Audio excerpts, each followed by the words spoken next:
Isang kikinang araw ka foodies, tara, pares tayo. Welcome to Paresan sa Anos, maki-join tayo sa trend. Yeah, you heard it right. Hindi mo na kailangan pumunta ng Pasay kay Diwata para makatikim ng pares. Meron tayo dito lang yan sa Anos. Ang order namin, pares mix. Nilagyan ko pa ng chili garlic sauce, onion chives at garlic para mas intense. Yeah. Yung katrabaho ko nagdala ng losartan para safe. Ganito karami yung pampa-high blood na laman, yung pares mix.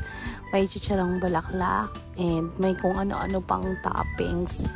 Pag sinalo mo siya sa rice, makakalimutan mo ang diet. So, bukas na lang yung diet. So, for the taste test, here it is!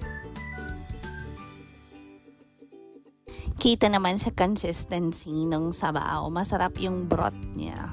Yum! Try na natin yung nakaka-high blood in a good way. Parang siya, high blood ako. Char.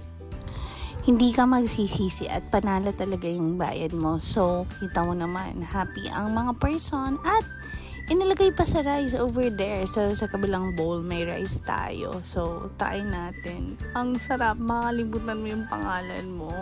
Yum! To die for. So, yung mga gusto mag-try ng pares, meron tayong local version dito lang sa Barangay Anos. Come on, check it out! Sana nag-enjoy kayo and nagutom. That will be all. Ta-ta! Let's go, pares! Ta-ta!